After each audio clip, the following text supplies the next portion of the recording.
32 years ago, Lexus rocked the luxury car market when they introduced the LS 400. Now, that car gave the Germans and the British a good scare because it offered bucket loads of luxury for not a lot of money. It also set the foundation for every Lexus model that followed since. Now, what we have here is the new LS, the recently updated model, and this specifically is the LS 500h. Now, the automaker says this is the best sedan they have to offer right now, but we'll be the judge of that.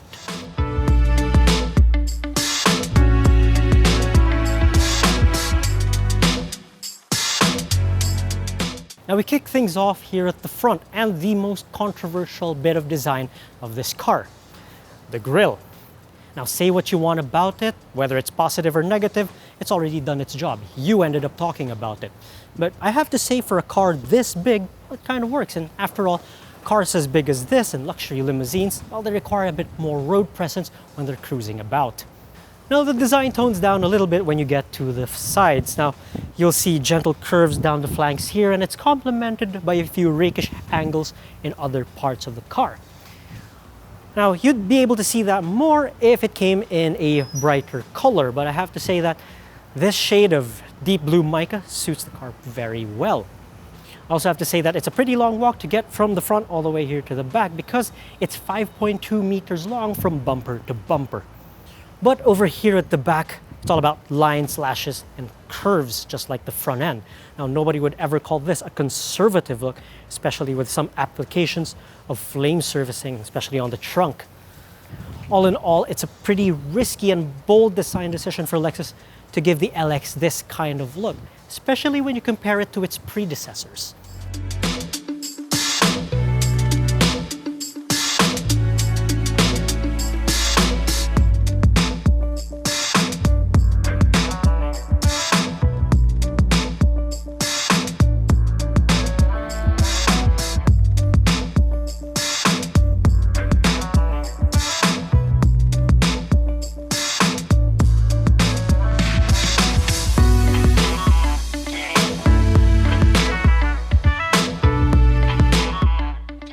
Now, the interior is less of a place to hold passengers and more like a showcase of Lexus's craftsmanship. Now, take this door panel, for example. You have a leather panel here, and you have another accent panel just beside it. Now, this bit, Lexus says, is handcrafted, interestingly enough. And then you have Alcantara trim here and more leather at the door top. Now, let's shift our focus to the instrument cluster. And of course, it's digital. It's pretty much the norm these days in luxury cars. That said, it is refreshing to see analog gauges in here, even though they are just the temperature and the fuel gauge. Now, just above that, you have these two things that are sticking out like ears. So on the shroud. Now, the one here is for your drive modes. You have Sport, Sport Plus, you have Normal or Custom, and then if you put it down, you go back to Comfort and Eco. And the one on the left, that is for your stability control, and it also comes with snow mode, you know, just in case. Now, it's a rather unorthodox location for these things, but think of it this way. At least you don't have to dig through the infotainment system just to reach these. Now, of course, Lexus is renowned for their attention to detail, and the LS doesn't disappoint. Of course, the entire dash is trimmed in high-grade materials. You got leather here, leather on the dash top, and all that, you know, high-grade wood down here and whatnot. But it goes beyond the use of expensive materials in the stuff you usually see or you usually expect. Now, take this volume knob, for example. This isn't a plastic piece. This is actually made from aluminum, and even the way it glides is very soft. And something even as trivial as the button to open this cup holder is not plastic, it's also metal. Now, it's good to see physical buttons in this car. So Lexus left out the climate control panel with physical buttons here and even a dial just for extra tactility, which is a good move on their part. They also left out some buttons for the entertainment system, so you don't have to dig through the infotainment screen and go through menu through sub-menu. Now, speaking of the screen, it's pretty wide and you can control it through this touchpad down here.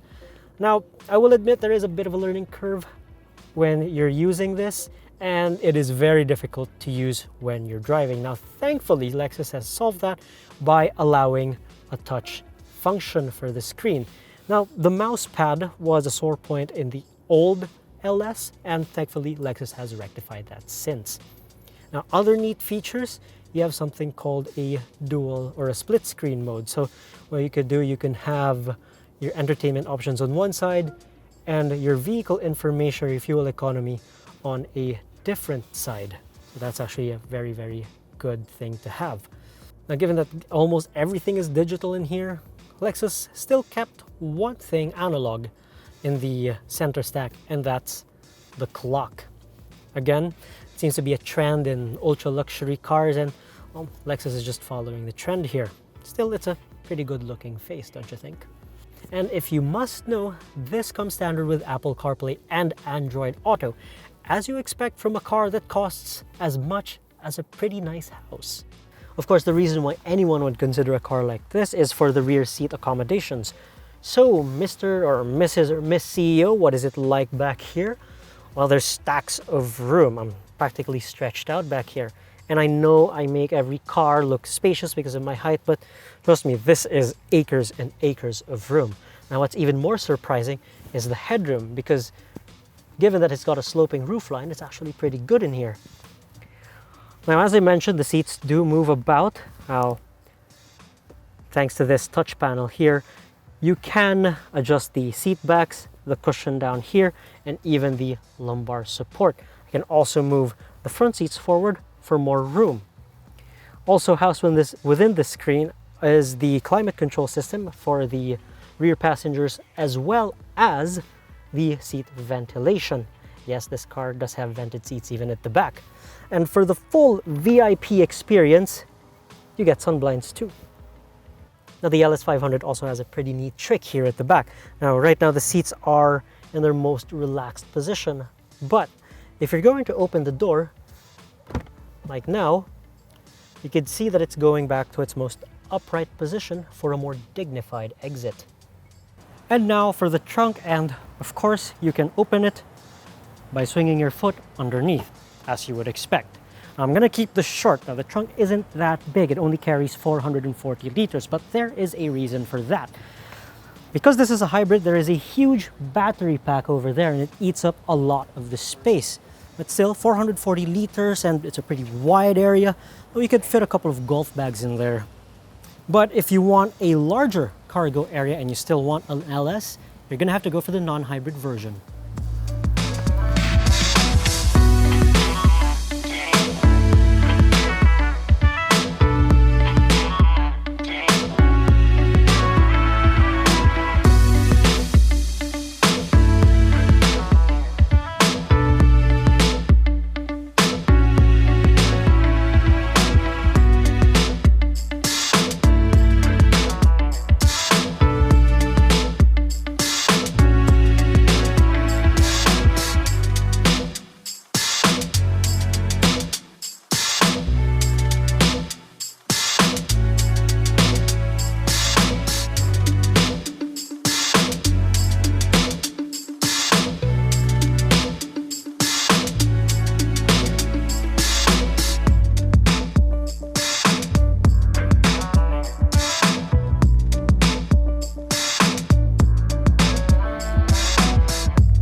Now that we're out on the road, I want to try something different for this review. You see, Lexus claims this car can do up to 15.1 kilometers per liter in mixed driving conditions. Now, right now we are in the heart of the city, and I want to know how close we can get to that figure. If you're looking for a sporty and dynamic driving experience, you are not going to feel that here in the LS500H.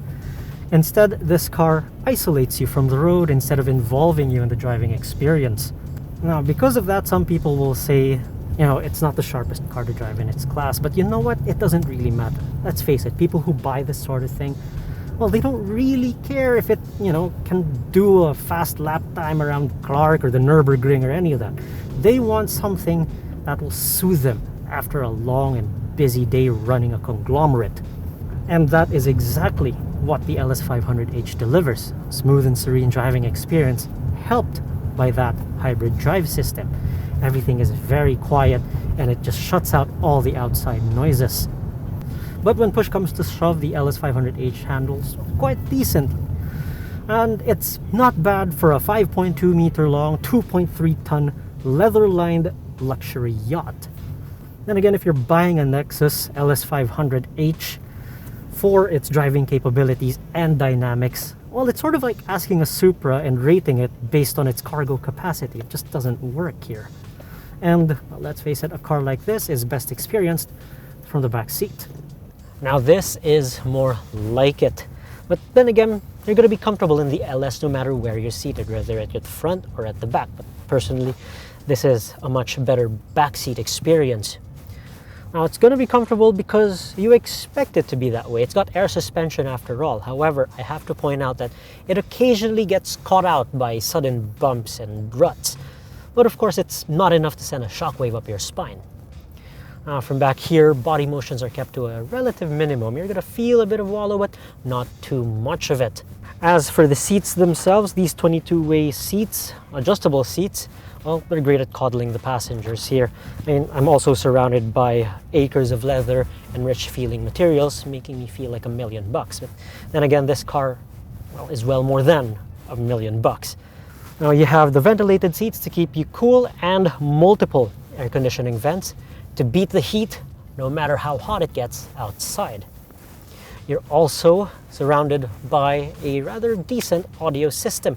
It's by Mark Levinson and there are 23 speakers all in all. However, there are a few features I would like to see at the back of the LS. Now, one, I'd like to see a rear entertainment system and massaging seats. So thankfully you can get that in the 4-seat version.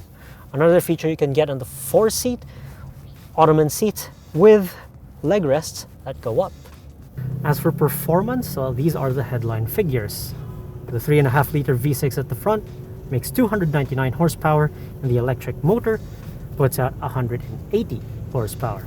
Combined output is 359 horsepower. Not bad at all.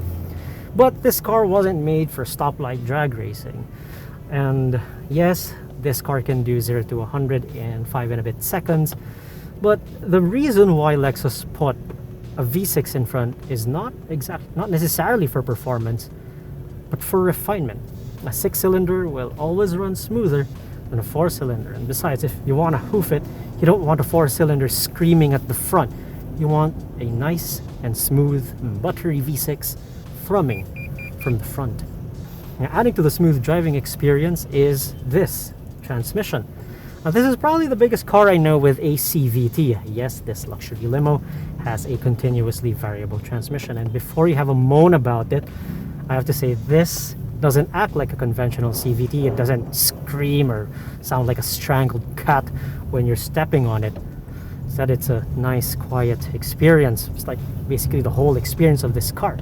And because of this car's purpose, which is to shuttle you quietly and smoothly to whatever business meeting you're going to, it fits it well. So we've been driving around in the city for quite some time now, and this is the fuel economy result that we got. Now, according to the trip computer, we did 10.1 kilometers per liter, and if you don't believe that, I'm going to take a picture for you guys, just so you can see it for yourself. And there you have it, folks. 10.1 kilometers per liter. Now, I know that's quite far from the 15.1 kilometer per liter claim, but think of it this way. I have a 3.5-liter V6 in front, and some 2-liter 4-cylinders can't even do that figure. Impressive stuff indeed.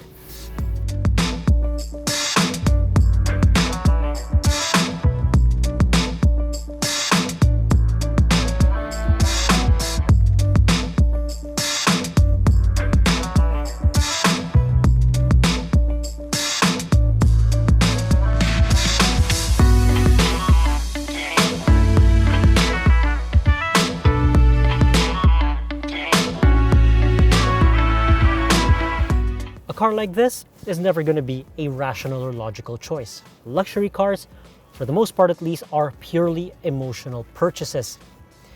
A car like this should deliver an experience for the senses, and that is exactly what Lexus was able to achieve with this one.